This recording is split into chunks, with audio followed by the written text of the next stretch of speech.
Fantasy Football Podcast with John Impemba and Andrew Cooper.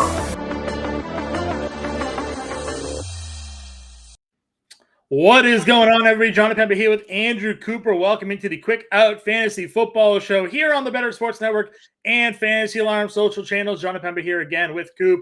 Coop, got a big day on hands, huh, man? How you doing? I'm doing great, man. For those that didn't check the schedule, we have a very special guest today. Me being a huge tight end fan, we connected with a former John Mackey tight end award winner in college, a player that was drafted in the NFL, now works for Big Ten Network, Jake Butt. He's coming on second segment. John, why don't you give everybody a little rundown of what we got going on today? Yeah, man, we're going to break down some ADPs for rookies, maybe do a little buy or sell at each position. Like I said, we'll have Jake Butt on the show talking about some fantasy football rookie tight ends who better qualified than someone that was once a rookie tight end in the NFL. And you and I are going to go back. We got, of course, our awesome fantasy football debate series out there, which we've discussed a couple of these rookies. So we're going to, Coop and I, go back and forth on that, hit up these positions, get you guys ready because it's fantasy football redraft season, man, right? It's time to go get your fantasy football leagues in order. If you don't already have your fantasy football draft guide, what are you waiting for here? The living draft guide is live on Fantasy Alarm. You see the QR code right there. You can go to fantasyalarm.com/draft guide and get it if you don't already have it. If you want it free, you simply have to sign up over at Fantasy Alarm. Become an all-pro member. Get it free. Comes with a 7-day free trial. Gets all the latest articles, rankings, and news updates as it happens. So go dominate your drafts. The cheat sheets live as well. Howard Bender pushing those updates as news happens. Get your auction values, your draft grid, all of your player rankings for your league styles, dynasty rankings, rookie rankings, seasonal, positional, you name it, it's all in there. So no better time than now, Coop, because again, fantasy football season, we are only a handful of Sundays away from kickoff, man. Seriously, man. And I see people trickling into the chat. James Grande, JB Barry, lifetime member. He's obviously got the draft guide. Get your questions in the chat for Jake Butt or at other positions. We're going to hit on quarterback, running back, and wide receiver. Leave the tight end up to the expert tight end coming in. But honestly, this is the perfect time to do this because we're just starting August. We're not quite into your real hometown big league drafts, John. As you always point out, everyone should be pushing those off. I mean, Zeke Elliott, Dalvin Cook, Leonard Fournette, Kareem Hunt, those guys aren't signed yet. So you want to push these drafts off. But we're far enough away from Dynasty where we need to really hit on the overlap here. People are still so hyped on these guys from Dynasty, expectations maybe get a little out of control. So we're talking today rookies for redraft. Who do we like? When is it appropriate to take these guys? And what should your realistic expectations be? Because during Dynasty season, the expectations are obviously insane. Everybody's Alvin Kamara, everybody's Justin Jefferson. Now we need to peel it back and say, hey, you know what? Even if these guys could become Justin Jefferson, right? Not everybody's Justin Jefferson their rookie year, right? Some of these guys takes a little time. So let's look at it and let's see who can do it this year and who maybe we want to stash in a keeper or dyno league, but maybe not draft and redraft. Sure. Let's start off. We'll go quarterbacks here. Of course, me, myself, writing up a lot of the quarterback content here over at Fantasy Alarm for the draft guide, for seasonal, for DFS. Anthony Richardson is your top quarterback coming off the board right now. He's QB 16 for the rookie class, ADP 113.24. Of course, there was the fantasy football player debate article that went out there debating whether or not there was value in Anthony Richardson as a QB1 this season. Of course, you have Bryce Young going off at QB 25, CJ Stroud, QB 28, then a bunch of guys that could be backing up or maybe have opportunities to start at some point this season. Will Levis, Clayton Tune, Stetson Benton, maybe not Hendon Hooker after the recent signing there by the Lions. Dwayne Thompson-Robinson also likely needs an injury there to Deshaun Watson. But quarterbacks are here. Anthony Richardson, I think the biggest and most controversial, hot topic among rookie quarterbacks. Coop, where do you stand on the aisle of A. Rich this year? To be honest, at first I was kind of questioning it, man, but you are the QB whisperer around here. I follow you. You've steered me away from certain nightmare situations, namely Baker Mayfield being one, and you've brought us to the promised land. I mean, we were drafting Jalen Hurts in every league, and I was confident in doing so because you were confident in doing so. Yeah. So this year on Anthony Richardson, I honestly might as well just pass it to you because most of the points that I have on this guy come from you, and a lot of it obviously tied to something that you've pointed out in the past is that people always talk about the mobile upside, but not enough attention being paid to the floor of mobility of these guys. Yeah, listen, and you know, there's obviously some great research that's been done out there, but just from like my own personal experience, research, writing up these players, doing these articles here, yes, it doesn't take much for a quarterback that has a rushing potential here to be a guy that can put up top 10 fantasy football weeks. We saw Marcus Mariota do that 4 or 5 times last year, be a top 10 fantasy quarterback in leagues just because of his ability to run the football. So when you're looking at Anthony Richardson, he's being drafted outside the top 12, outside the top 14. So if you're in a standard league, you know, he's not even really be going as a QB1, but you can pair him up with a guy that I've done a lot with this year, like Kirk Cousins, and now you're mixing and matching. So you have a guy with some stability in Kirk Cousins with that potential breakout player in Anthony Richardson, because if he starts every game, it's almost a certainty that he'll be putting forth QB1 season. You know, I was tagged on Twitter following sort of our debate here that Ian Hartz, I know a guy that you've been a fan of, talked to him before, had him on your shows previously. He tweeted out a graph that pretty much every quarterback that had 100 plus carries since 2000, only 5 of them didn't finish within the top 12 of fantasy football finishing there. So I'm a big fan of Richardson, not just because of the rushing potential. I also do kind of like their offense a little bit here. I do like Michael Pittman as a wide receiver. We've seen Alec Pierce and Josh Downs making plays during training camp. We'll see what their running back position ends up looking like, whether it be a Jonathan Taylor or now maybe even Kareem Hunt finding his way over to there. But just the pure rushing upside gives him a fantasy floor. In the article that I wrote up this year, the example I used for sort of like what just a baseline number had to be last year to be a top 10 fantasy quarterback was Daniel Jones. Right. 3,200 yards passing, only 15 passing touchdowns, but he ran for 700 yards and 7 touchdowns. It's a very low floor to pass the football when you have elite rushing upside. The top end, obviously, was Justin Fields, who threw for less than 3,000 yards last year, but ran for 1,200 or whatever it was, right? And he was a top 5 quarterback. So is he going to get that level? Probably not, but if he runs enough, he certainly can be. So that's why I'm willing to draft Anthony Richardson here in most formats this year. Yeah, and especially in single QB, it's such a great year for it, because what I find that works really well for me in my regular redraft leagues is I reach for Richardson, especially if I'm drafting early. I reach for Richardson, and then there are just so many good, solid guys going in the QB2 range, right? Like it's so easy to just circle back and grab Aaron Rodgers or Kirk Cousins or Jared Goff or Derek Carr or Russell Wilson. Like it's so easy to even if he doesn't start, then you just start Russell Wilson or somebody. So yeah, I don't mind that strategy there. After that, you're really kind of looking at 2 QB leagues for these other rookies. Let's say you're in a super flex league, John, you spent up on Jalen Hurts, you got your boy, and then now you are circling back and it's gotten pretty bleak, and sitting at the top of your queue is Bryce Young or CJ Stroud. If you're going to take one of those guys, which one do you take in that particular setup? I mean, for me, it's probably Bryce Young, but again, I don't love. For me, it's more so like the offense is that they're set around here. Now, these are 2 bad football teams here. At least Carolina brought in some veteran talent to kind of help bolster, you know, the wide receiver group for them there. I do like that they brought in Miles Sanders as well to kind of take some pressure off. You know, so Young is probably the guy I end up going with, just because I don't think Houston might be picking first overall again this year. Like that, I mean, I don't think they're going to be a very good football team. Yeah, they're with the Cardinals and a couple of these other teams where it's pretty clear when you look at Vegas numbers, odds, that they don't think this team's going to be good. And Toronto Dave says the yin and yang of QBs. Well, if you're into that kind of thing, I do. Those familiar with my yin and yang tight end system is a pairing system. On Fantasy Alarm in the draft guide, I did what's called dynamic tier rankings, which is basically just yin and yang for every position. We go through and we look at pairing risk and reward, and we do it with running back. You know, if you go 0 RB, what guys to target that are kind of safe that you can start week 1 versus guys that you might not be able to start but have crazy upside. We do that at every position now. So make sure you jump in there and check that out. Yeah, Vegas is a little bit bullish on Carolina. Like we did the divisional breakdowns, and that NFC South is pretty wide open for like who could take that division. So if Vegas is right and Carolina is competitive, you got to think that the quarterback play there is going to be a reason for that. So I'd be more likely to take my shots there than in Houston.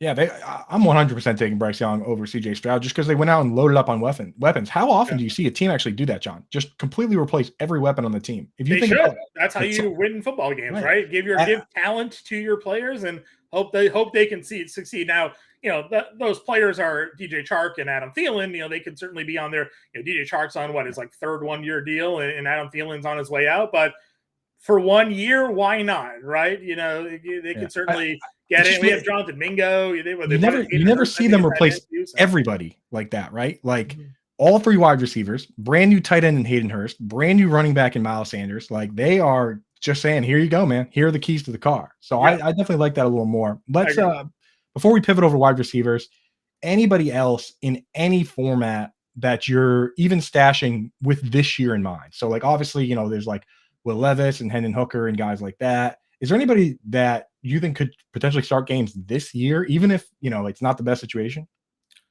I mean, Stetson Bennett probably could, right? I mean, we don't know what Matt Stafford's going to look like. We think he's falling apart, and we'll see how healthy that arm looks, or that back holds up. Like the way that quarterback situation ended for the Rams last year.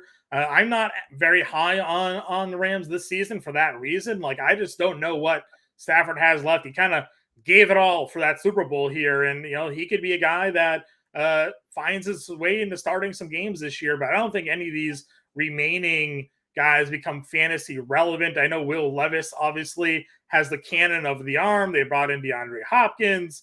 That fifth guy on the list there, Clayton Tune. What if he starts for Arizona? What are your thoughts with the reports for Kyler? Like, they think Kyler's pushing to be ready early. Like, is he going to be worthy of a stash if Kyler's ready to go this year and Colt McCoy's there? Of course not. You drop him immediately if he doesn't start. If Colt McCoy starts over in week 1, you drop him immediately in all formats. But the thing is, that's why you hold just to see, because sometimes those guys pop for a little bit of value. I mean, look at Davis Mills. And if I'm Kyler Murray, I'm doing the exact thing that he's saying right now. I know that in the back of everybody's mind is what happens if the team stinks and they end up with the top pick and they get Caleb Williams.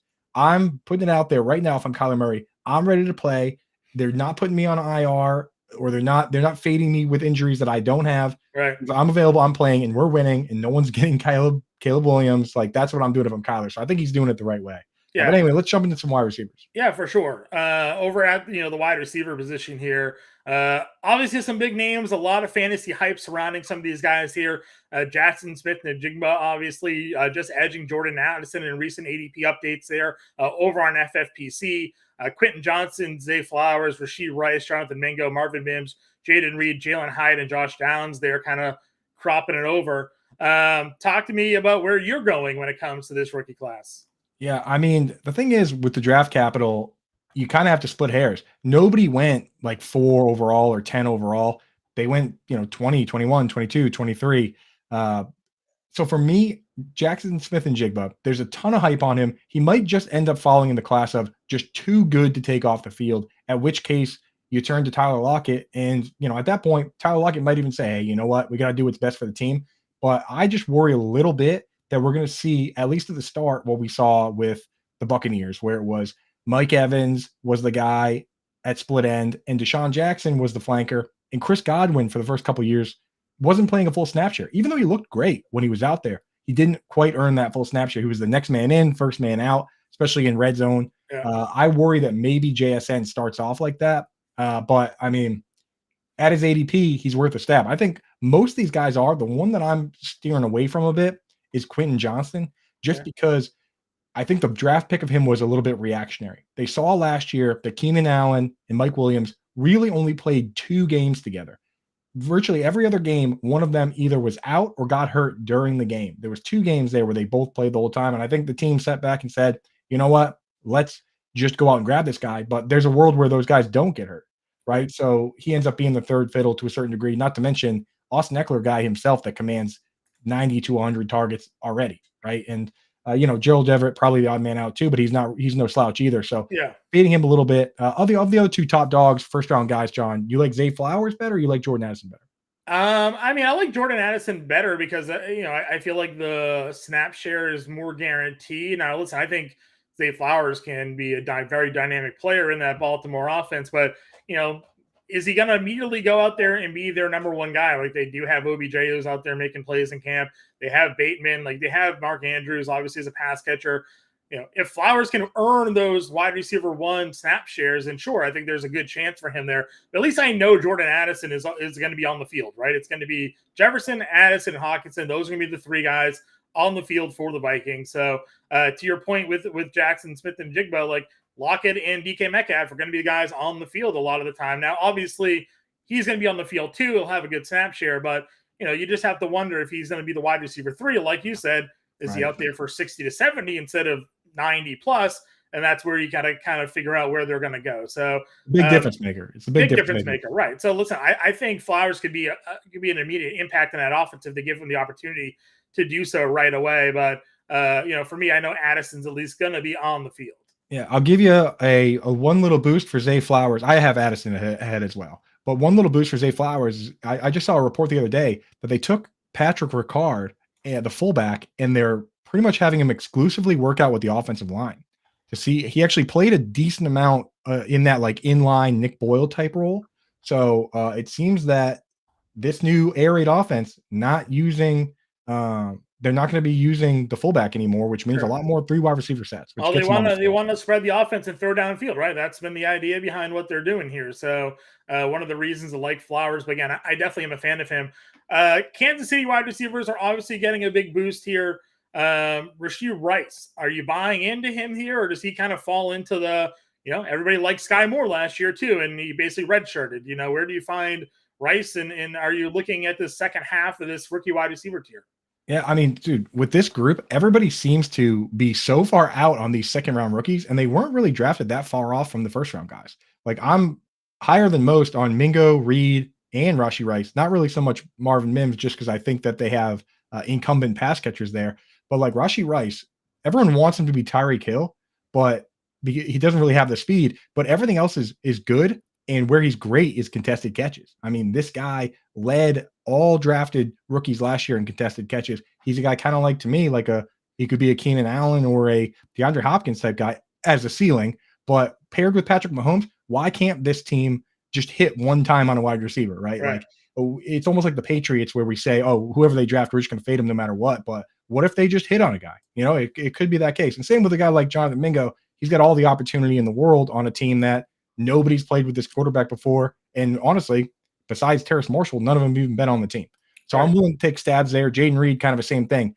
The floor is lower, but at the ADP, these guys are all like, we're talking Mingo is 163, Reed 200, Rice 150. These guys are being drafted onto your bench, right? They either hit or they don't. You can easily drop them. Yeah, I mean, you're the king of the lottery ticket versus scratch ticket, right? I mean, you can draft them early, find out week 1, hey, how much do they play on the field? What's their impact in this offense? If they're not out there, if they're playing special teams and not out there in, wide sets, you drop them, you go to the waiver wire, you make an ad and find someone that can immediately impact your roster. Or you find out, hey, this guy is getting on the field in those 3 wide receiver sets. He is seeing a 50 to 60% target share right away. He is getting 4 to 5 targets, and now maybe you hold him on and see, okay, can he overtake some of the incumbent veterans that are ahead of him on that roster? Now, all of a sudden, he's making an impact on your fantasy squad. Bingo, dude. So after that, 3rd round, we got Tank Dell. If you pull the graphic back up, Tank Dell, Jalen Hyatt, Cedric Tillman, Josh Downs, Michael Wilson, and Trey Tucker, who I personally, he went in the comp pick range. I think he's probably more of a special teams guy, especially because of what the Raiders have over there. But of those other guys, I know there's one that you've been really pounding the table for. So why don't you tell us about Jalen Hyatt? I'm not going to ask who you like best because I know it's Jalen Hyatt. I was going to say, you kind of spoiled the lead there for me. I do like Jalen Hyatt. Again, it's obviously ADP comes into a big play of it. When it comes to best ball right now, you're looking for guys that can have maybe those pop weeks here. But I also look at opportunity, right? And when it comes to Jalen Hyatt here, I look at the depth chart for the New York Giants and say, is there really a big skill gap between what they have in front of him versus what he can bring to the table in this offense? With Sterling Shepard, Paris Campbell, Darius Slayton, Isaiah Hodges, like all those guys we know have been productive at times, but they've also been very inconsistent, or the injury bug has gotten, Paris Campbell and obviously Sterling Shepard notably here. So why not take a shot with Jalen Hyatt in the last pick for your draft or late rounds of your draft? Because like you said, he's been making some plays in camp. Now I understand running in shorts, running against your own defense isn't always the end-all be-all here, but they used their 3rd round draft capital on him. He's shown obviously the ability to make some plays at college. I'm willing to take a flyer on him in the late rounds and see if he can be that lottery ticket and not just a scratch ticket for me. Yeah, for sure, man. After that, there's a couple of names I'll just throw out quick before we get to our special guest here. Michael Wilson is a guy, when you really look around the Cardinals setup there, now that they've cut DeAndre Hopkins, he is just built totally different than the other guys. He's got, if you look at, Rondale Moore, Marquise Brown, Greg Dortch, he's got 30 pounds on the biggest one of them, and he's got 4 inches height wise on the biggest one of them. So he could easily be the split end right away for that team. And I also throw out the name Puka Nacua. He was a 5th round pick, but the Rams, man, they had a 0 for an offseason, right? They did nothing. They didn't add anybody. They didn't have any picks. So he could just by default end up carving out a role here. But anyway, enough about wide receivers. Let's move on to my favorite position. And to hammer that out, we are going to bring on a special guest here. We are bringing in Jake Butt. Bring him on in. This is a guy who won the Mackey Award for the best tight end in college football. He's a Wolverine. He got drafted by the Broncos. Now at the Big Ten Network as an analyst. Jake, how you doing, brother? Thanks. What's up, fellas? Good on, Jake. Thanks for joining us today, man. Yeah. Great to join you guys. I'm excited. When I was playing, I didn't ever do fantasy football. So then once I retired from playing, I played the last 2 years, and I've won my league the last 2 years. So maybe that's beginner's luck. I don't want to get ahead of myself, but I'm loving it, man. It's so much fun. Hey, you're plugged in, dude. That's the secret, right? And that's why we're bringing you in, because we can talk all day about average depth of target and all these nerdy stats, but why not just talk to somebody who's actually been in the locker room? Yeah. Right. So the first question I wanted to ask you is, the tight end position notoriously in fantasy has been a difficult one for guys to break out right away, right? Mm-hmm. There's been a lot of guys that, down the road, a guy like Delaney Walker, he was like 30 years old when he had his first 1,000-yard season. Yeah. So why is it so hard compared to, say, wide receiver or running back for tight ends to make an impact with the ball in their hands early on? Yeah. So if you just think about it, of the demand of the tight end position and how much that changes from college to the NFL level. In college, we're seeing more hurry up, less huddles. Tight ends are almost becoming a glorified receiver, whereas the NFL, it still fits more that traditional model. You're huddling much more often too. So as a tight end, you basically are an extension of the offensive line. So you have to know the blocking schemes. You have to know those calls. You also have to know route concepts, not just on the line, off the ball, in the slot, as solo receivers. And then occasionally you line up in the backfield and help with pass protection.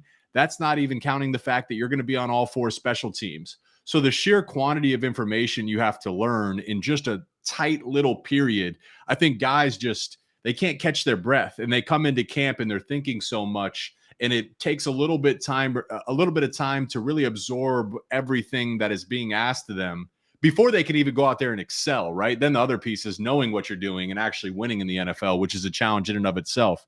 So it takes time for guys to get into a rhythm and fully grasp that. And then, like you mentioned, I think they say like year 3 is usually a great year for tight ends. You get your feet wet year 1, you're a little bit stabilized year 2, and then by year 3, you're ready to roll. So I think it's the mental side of the game that is what makes it so challenging for guys to hit the ground running.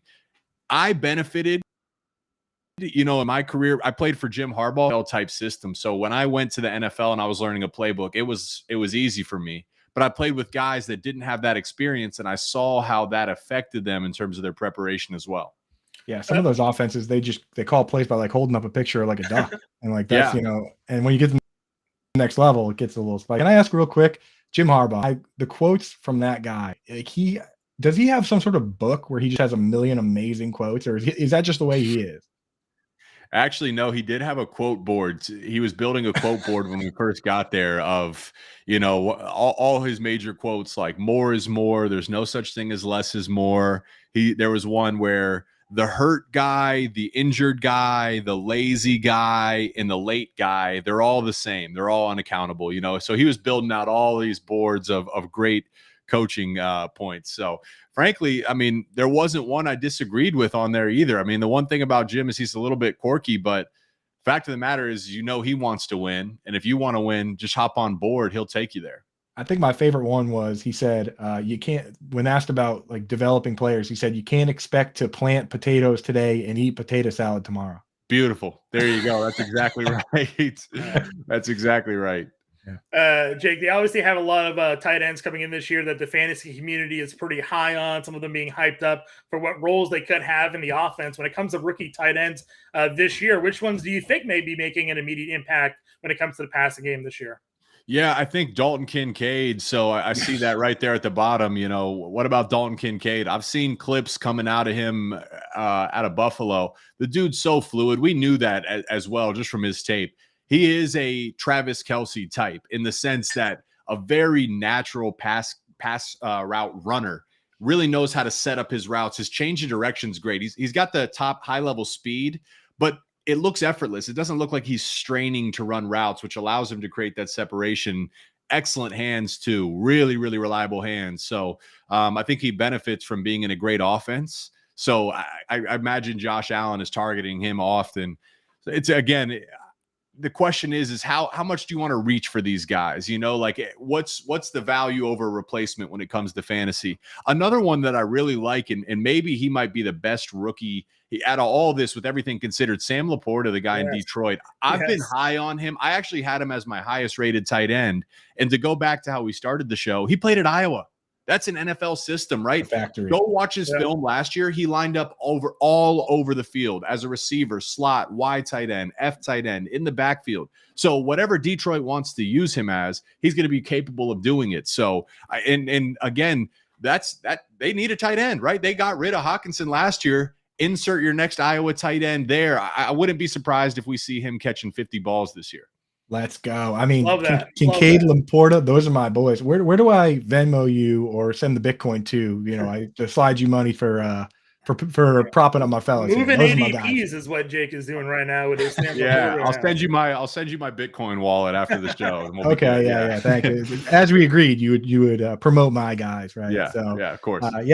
So, you know, those guys, obviously, as you mentioned, right? If they're going to, if it's going to be a split role and there's going to be, they have to learn the blocking scheme, the pass catching scheme. Obviously, if we're going to sacrifice one part of the role, we'd be fine letting Dawson Knox do the blocking and do things like that. As far as guys that you like the profile, but they might be on that 3-year trajectory, they might need to wait for some guys to leave, either tight ends or also wide receivers that kind of soak up a lot of targets. Who are some guys that you like more on like the long-term typical tight end trajectory? Honestly, one that, and this is hard to pick, right? Both those guys I like long-term as well. Like, it's not a guarantee they're going to perform this year. Both those guys I just mentioned, but one that I think's real sneaky, real quiet is Luke Musgrave out there in Green Bay. It's hard for me to know, like, how good is Jordan Love? Will they be able to convert third downs and keep their offense on the field? If it's Aaron Rodgers, I'm like, man, Musgrave might be a great pick there.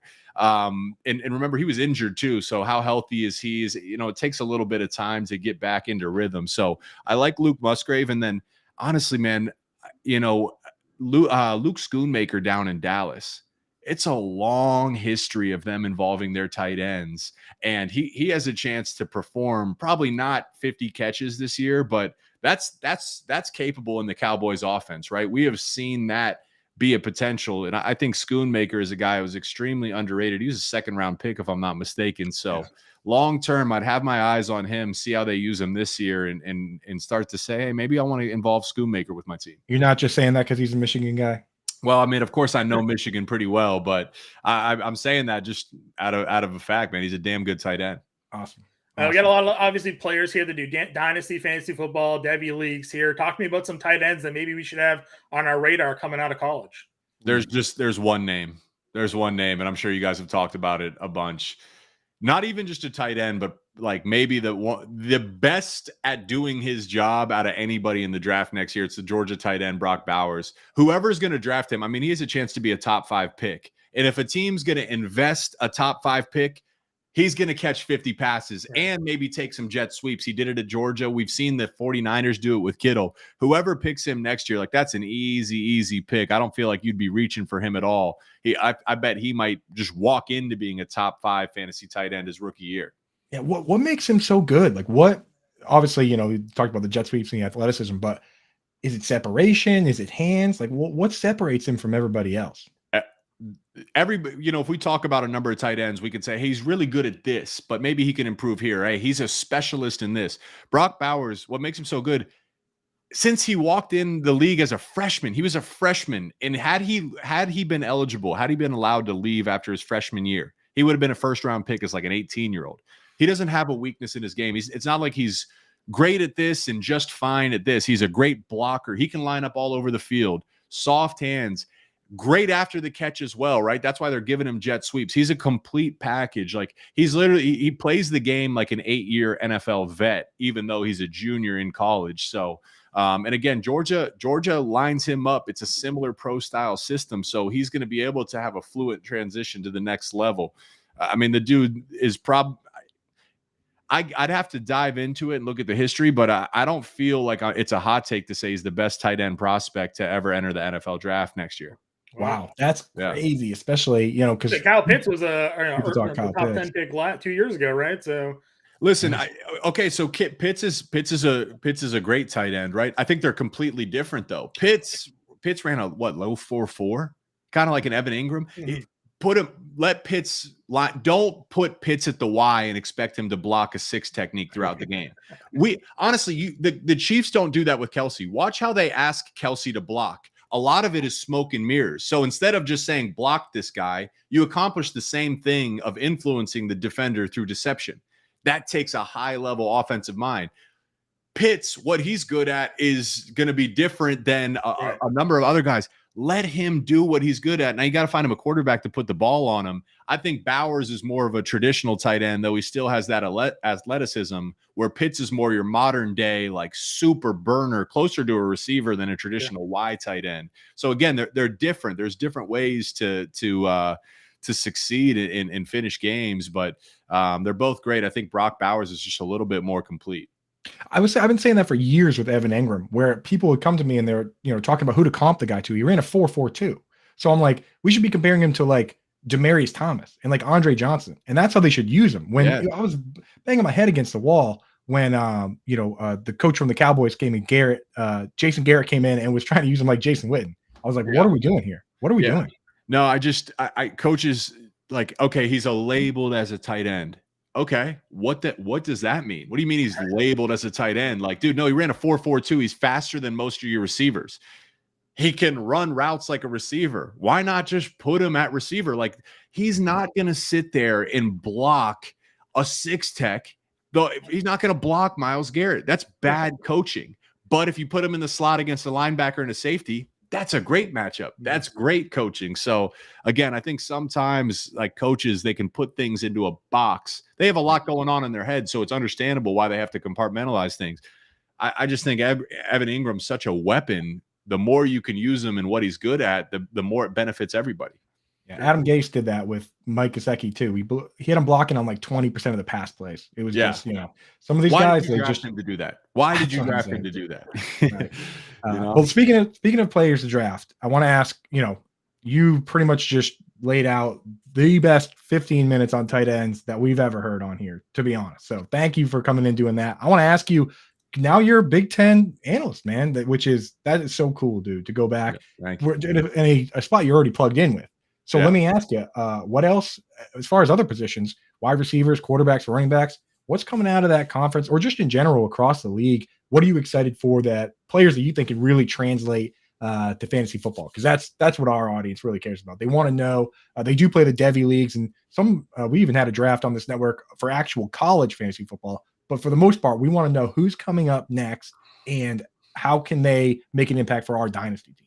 The best wide receiver prospect we've had in a very long time is Marvin Harrison Jr. out of Ohio State. And similar to how we talk about tight ends coming out of Iowa, one thing we know about Ohio State is they're going to have their receivers NFL ready. Again, Marvin Harrison Jr. would have been a top 15 pick this year, but he was only a sophomore. So he's got to come back and he'll prove it again this year, maybe be a top 10 pick, even higher. They got another guy in Emeka Egbuka out of Columbus too, who I think that's the best and the second best receiver in all of college football. So those are two great receivers that I'd be targeting just out of history. I know whoever drafts those guys, similar to what we see with Garrett Wilson, Chris Olave, Michael Thomas, we could go all the way down the list. It's a long line of great receivers to come out of Ohio State that understand the nuance of route running and how to create separation. So those are two great picks that I would feel very good at.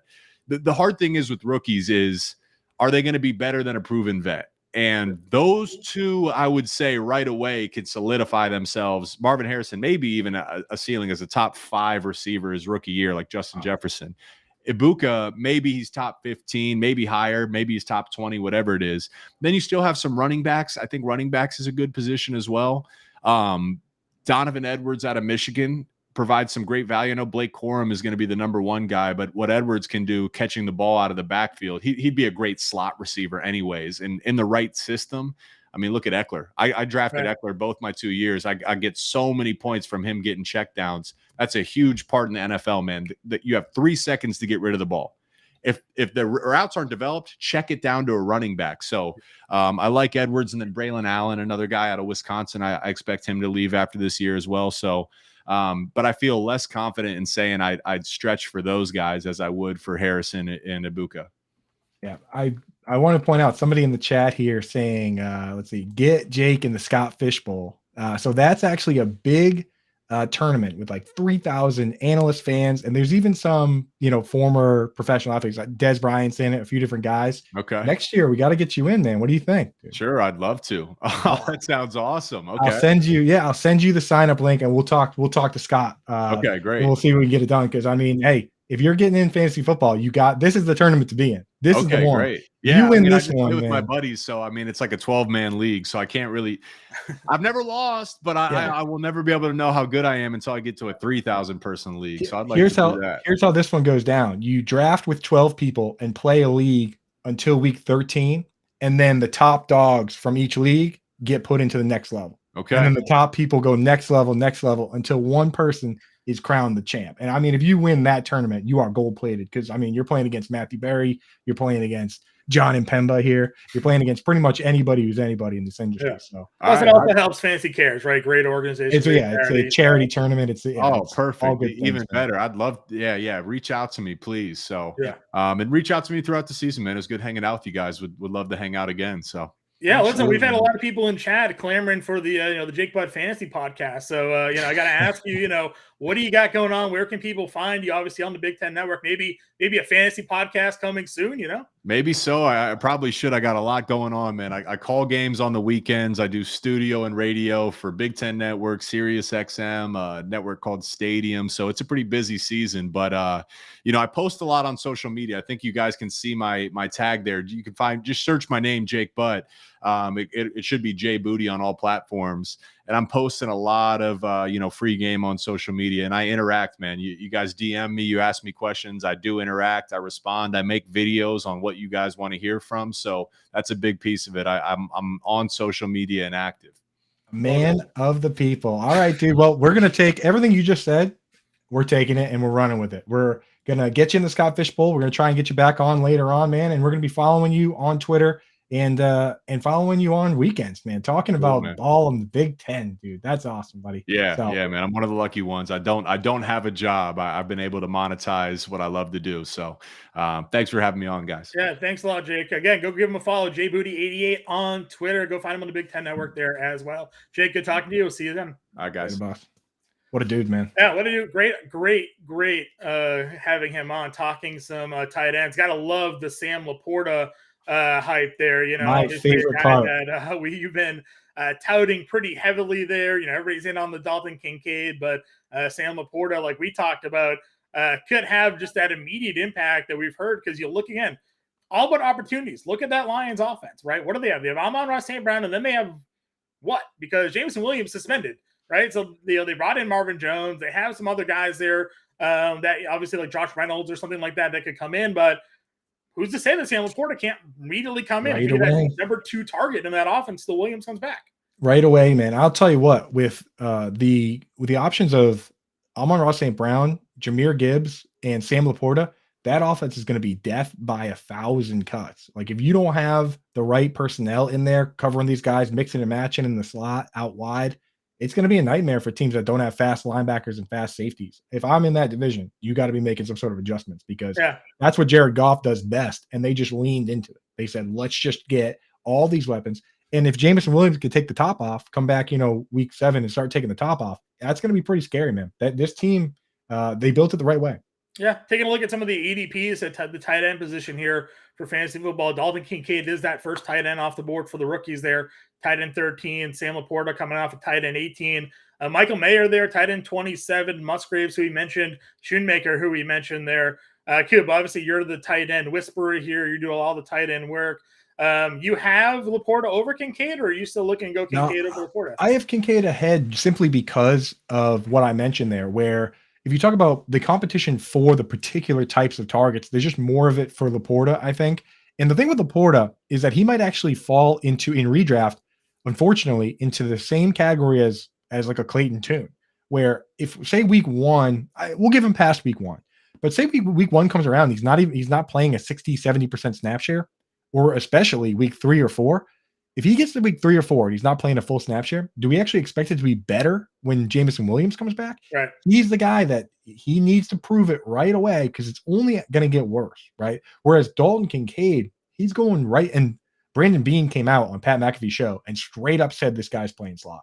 So I'm tired of hearing people say he's a backup to Dawson Knox. That is factually untrue from the guy that drafted him. Right. He straight up said these guys are playing together. This guy plays wide receiver. Right. And a 30, 31, 32-year-old Cole Beasley had back-to-back 100 target seasons in that slot role for Josh Allen. So it's absolutely within the range of outcomes for that guy to get 100 targets right now. And you can start him at tight end, which is amazing. And Jake Butt, if you don't like it, Jake Butt just came on and agreed with me. So everybody out there can shut up. Yeah, exactly. And I loved his shout for Austin Eckler. Obviously, few bigger fans than Austin Eckler than I. Took him first overall in leagues last year. Guy's been a league winner for 2 straight years, which is a great transition to talk about some rookie running backs. Yeah, let's get RBs going. This is the fun one, right? Burying the lead, obviously the most important fantasy position, or had been the most important fantasy position. You see, obviously ADPs and now moving more towards the wide receiver with these running backs getting pushed down the board by Bijan Robinson, your RB3 first rookie running back off the board coming at the end of the first round. Jahmyr Gibbs, you did the anti-Jahmyr Gibbs take. Britt Flynn did the pro-Jahmyr Gibbs take in our player debate series that was released yesterday. Zach Charbonnet, your top 3 running backs for rookies coming off the board right now. Yeah, and I'll tell you this, the running back, the reason it's so exciting as rookies is that, Jake came on to talk about tight ends and how important situation is. For wide receivers and running backs, that doesn't matter as much. And you can get such crazy discounts on running back because sometimes guys get hurt and they just come out of nowhere because we didn't expect the starter to get hurt. And the other is that sometimes they just flat out are so good that they come out of nowhere and force their way into the field. I mean, Alvin Kamara, the reason everyone loved him so much and why he was such a, such a hot commodity is that he was behind Mark Ingram and Adrian Peterson. So his ADP was buried and he came out and was an RB1. Mark Ingram was also still an RB1. So not crazy for 2 guys to do it, but that at running back, like Elijah Mitchell, James Robinson, it just happens in a way that it doesn't happen in other positions, right, John? Yeah. Like Anthony Richardson, it's baked in. Like we're taking him at a level and we don't really expect, like, that's not going to happen. Sorry to break everyone's hearts here, but probably not going to happen for rookie Will Levis, even if somebody gets hurt, to just come out and just be the dude. Yeah, right? It's rare, right? Justin Herbert did it, right? Very rare. It's very rare for a guy Deshaun like that. Watson, probably the closest maybe. And even him, people were looking at him and saying, why not? Right. So, but with running back, you can get that. So I'm willing to take Bijan if he's back end first round, but and even towards the middle, but somebody just takes him. People take him like 3, 4. Are you taking overall. Bijan or Saquon Barkley? See, that's the problem, is that if you rank Saquon, you're splitting hairs at that level. If you rank Saquon ahead of Bijan, you'll never get Bijan. And I honestly, at times, have taken Saquon ahead. So it makes it very difficult for me to get him. And even Nick Chubb, I look at it and I'm like, do I want to even play this game or just want to take Nick Chubb, who I know is awesome? For me, it's almost like an opportunity cost, because if you're drafting at the end of the first round and you have sort of that ranking, the elite wide receivers are there at that end of the first, early turn as well. So it's like, if you want to get a wide receiver, you're settling on, okay, I take the running back first and hope one of the wide receivers fall, or you kind of get your pick of the wide receivers and then hope that Jonathan Taylor or Saquon Barkley are still there at the turnaround, and now you get your number 1 wide receiver and your running back there. Kind of how I've approached it if I've gone the wide receiver early there. Yeah. Now the beauty of Bijan and why I'm willing to take him, it just at the right spot, is that we know that in that room, he's the best at everything. Right? He's the best rusher. He's the best pass catcher. Tyler Algier, great. He's a Right. very solid player. But, I think if you ask Tyler Algier himself, like Kerryon Johnson said it about DeAndre Swift even. He was like, I can't learn anything from DeAndre Swift because I can't do the things. My hips don't do the things that his hips do, right? Mhm. So sometimes that's how it goes. And with Bijan, I think that is the case. Now, Jahmyr Gibbs, I don't mind him, again, if I get him at the right price. But he's just been steamed up so far that I'm on Underdog right now at this moment. He's going as an RB1. He's going like RB12. Yeah, he's RB11 right now in FFPC. So 11, man. 11. And like we know when we look at it, right? And this is the example I'd always give. If there's a pass interference in the end zone, Jameson Williams screaming down the field, gets taken down, they get to send whoever they want down there to punch that in. David Montgomery has 25 pounds on Jahmyr Gibbs.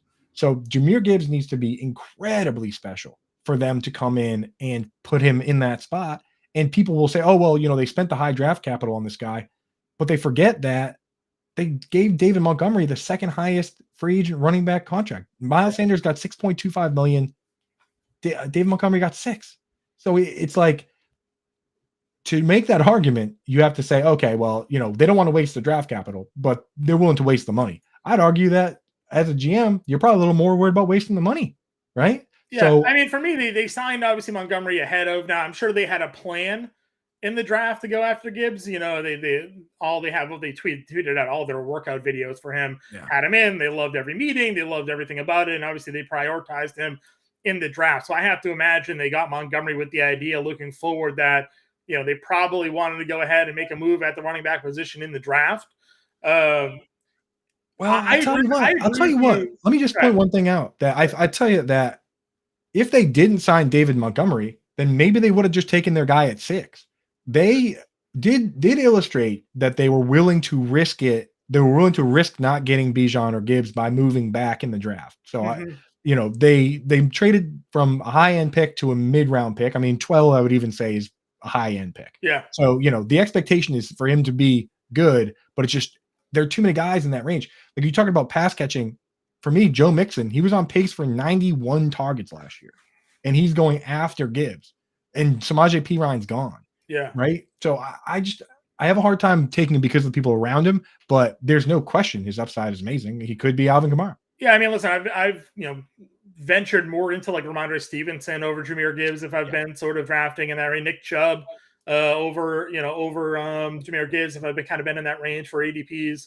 At times are on the board, but I do think he's an exciting player because we do talk a lot about how receptions are worth more in fantasy football in PPR and half PPR leagues. And I don't believe he's going to be a zero when it comes to the running game. Like I do think he's going to be out there getting some of those carries between the 20s where he is an explosive player. He can come up with big plays. Then I look at and think about offensive sets where we've seen teams utilize both a heavy back like a Mark Ingram and an Alvin Kamara, both on the field at the same time, and they run different offensive sets where they can utilize Gibbs' speed to the outside more and get to the edge and score while they have the battering ram, like they'll use a Montgomery there in the middle. We've also talked a lot about how last year, Jamal Williams had, the second most touches inside the 5 of any player, and it was almost double the next running back. So what are the odds that we see the Lions with that many opportunities inside the 5-yard line? If they're at the 10-yard line, are they more likely to use a dynamic player like Gibbs on the field and with a guy like Montgomery, who has shown the ability to catch football, obviously, in his time with Detroit, or Chicago, but obviously Gibbs has that more of that prioritized skill set there. So he could be being drafted correctly. It's just that the hype and the argument is like, wow, he's the number one guy, and it's like, well, maybe he's not, right? But he can still be there. I think the reasonable way to look at it is to say that it's probably a split, but you can also say that if I were going to look around this league, and we have seen it multiple times, we've seen Mark Ingram finish RB7 and Alvin Kamara finish RB3. I've seen Tevin Coleman and Devonta Freeman be relevant at the same time. I've seen Nick Chubb and Kareem Hunt both finish as essentially back-end RB1s. If I was going to pick one team in the league to be able to do that, I would look around and say, who has a good line? With like Frank Ragnow and Penei Sewell, I'd say who has a QB that has zero mobility and zero interest in QB sneaks even, and loves dumping it down in Jared Goff. which is basically what we had with Drew Brees, right? He had no interest in holding on to that ball any longer than he wanted to. And that's why Kamara routinely, back-to-back years of 83 catches, right? So I look at that, and that's the team I would pick. So that's the argument in favor, is that if any team's going to do that, that's the team. Yep, I would agree with you. What's your thoughts on the Seattle situation? Obviously, everybody was all bullish on Kenneth Walker going into the year. Yeah, Kenneth Walker, RB1. And then Hammer gets dropped. They draft the running back in Zach Charbonnet. Now, obviously, Walker dealing with an injury. Charbonnet's back out there. How do you find that rotation, split, workload, depth chart planning out? I mean, honestly, I'm actually more willing to draft Charbonnet at his ADP than Jahmyr Gibbs. Now, I wouldn't rank Charbonnet ahead of Gibbs. That's a different question, right? Sure. That's what makes this game so hard. And that's why, to be honest, I'm not going to name any particular websites, but there are some websites that have this contest where you just rank guys and get points for where they're ranked. And, picking the tight end 9 and having them finish tight end 9 is a good thing, even though it doesn't help anybody in their fantasy leagues. Things like that don't appeal to me.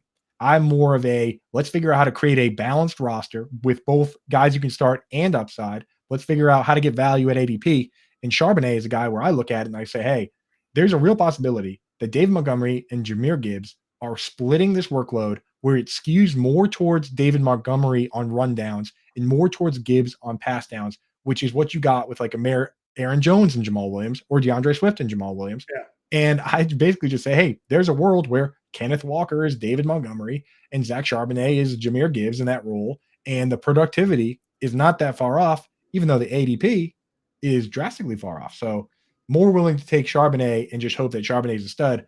Obviously, the downside, though, is we've seen Pete Carroll pull the rug on us even more drastically before. Right. Remember, Chris Carson was a starter. They draft Rashad Penny in the first. And then Carson just flat out beat him out. Even when Carson was fumbling, that was his job. So we've seen this particular coach say, I do not care about draft capital one bit. That's what scares me versus Brad Holmes going out and drafting Gibbs. So, it's more risk, but the possibility that these guys contribute in fantasy on the same level isn't as crazy as people make it seem. Sure. People make you seem crazy for suggesting that these guys could have similar seasons. The Miami Dolphins running backfield is obviously, I think, still in flux because we just don't know where Dalvin Cook's going to land. And he's a guy that a team that has been linked to Dalvin Cook here. They drafted A-Chain, obviously, this year. They still have Mostert and Wilson. What Miami running back are you drafting right now, or is it a full fade until Dalvin Cook ends up somewhere? It's not a full fade. I like taking a mix here. Obviously, if I can get A-Chain at a good price, then I do it. Because the upside. I mean, like, he's so cheap. Even considering the steam and everything, he's still cheap. Like, you're not drafting him to start for you. That's what matters for me. Is with Gibbs, you can get hurt pretty bad. Some people are where he's going. He could be your RB1, right? So, and even if you draft him as your second RB, he's in your lineup every week. That's what you're expecting. Whereas a guy like A-Chain, where you can take him as your RB3, 4, and that's all you were looking for is upside. I want people to recognize that there's a world where the team likes what they have already. They like Raheem Mostert as their guy in space, and they like Jeff Wilson, and they're drafting A-Chain as as a Raheem Mostert insurance, which he's a speedy space guy. He's very good. He has 4 plays of 50-plus yards. He had the 2 fastest on-field speeds a couple years ago in 2020, and last year he had a 67-yard touchdown against the Bills, right? He might have got tackled, but a 67-yard play against the Bills. Like, there's a possibility that that's what they want, is they want insurance for the guys they have, which in redraft is scary. In Dynasty, I'm all in because Mostert is made of glass and he's 31 now. Yeah. Every year we see like a backup running or a backup running back or an incoming rookie running back kind of get a little bit more hype, and it ends up seeing the lead running backs ADP fall. I feel like we're seeing that now in Jacksonville, where Travis Etienne has been soured upon by the fantasy community, and Tank Bigsby is the one that people are more clamoring about as their big sleeper running back this season. Where do you fall in the Jacksonville backfield, man? Yeah, the running back highlights and it's okay to get excited about highlights. I want everyone to know that because there's too much negativity when it comes to that. It's okay if Jack Smith-Njigba makes a one-handed catch, that's awesome, right? But just keep in mind that with some of these running back drills and some of the quarterback drills, they've been told, the defense has been told, please don't injure this guy. Like, please, you know what I mean? Like, please don't dive at this guy's knees, okay? So when I see Deuce Vaughn running through the line and everyone's just kind of trying to poke the ball out a little bit and they're not actually like hitting him, you got to remember that some of these smaller guys, especially Deuce Vaughn, but Jahmyr Gibbs isn't that big either. Like, there's a real possibility that day one comes around and this isn't college football anymore. And these guys are animals, right? Like Aaron Donald hits you, you might need a couple plays. So for me, the Tank Bigsby highlights are cool, but I love the idea that I can get ETN for cheaper because I agree. Trevor Lawrence, I'll tell you what, man, like when you're a franchise quarterback like that, you have some say. And there's no question in my mind that he was involved in the process of drafting ETN, and he's going to have his back. I agree with you 100%. Talk to me about these final running backs here, your dart throws, your stashes. Where are you going? Kendre Miller, Roschon Johnson, Chase Brown, Zach Evans, Dwayne McBride, all guys at the rookie ADPs that are getting a little bit of love at times. Yeah, the problem with Roschon is that Justin Fields, he is who we thought he was, right? And Luke Getsy did what we thought he would do, which is call a million run plays with the quarterback. It's what he did when he was at Mississippi State. And that really saps the upside of, so you're basically buying 1/3 of a lottery ticket that to a, where it's a scratch ticket where you win $100, not $1 million, right? Because I don't think the back is going to get a ton of receptions, right? The Bears are bottom 3 in passes to the running back last year, and they have Khalil Herbert, they have Donta Foreman, so kind of out on Roschon.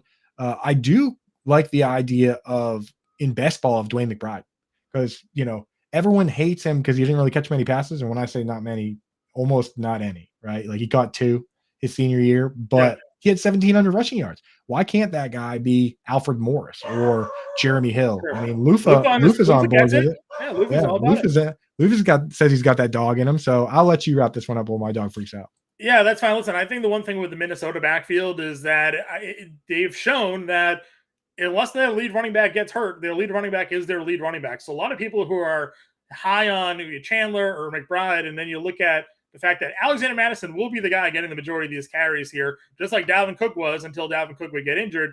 Mattison would get a handful of touches here or there. I don't see that changing in this offense. I've been a little bit more bullish on Mattison than I think most.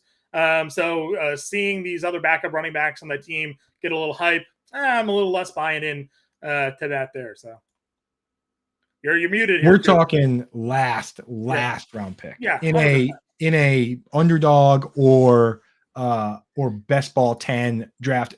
Ideally, some of the ones that go like 22 rounds. I know underdog's 18, even 18.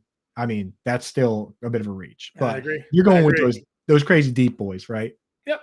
I agree with you 100%. So guys, that's the show today. Again, thank you all for tuning in. Thanks again, Jake Butt out there joining us. Hopefully we can get him on again sometime this season. You know where to find Coop and I all over Fantasy Alarm. Get us on Twitter. We'll talk to you all next week. See you then.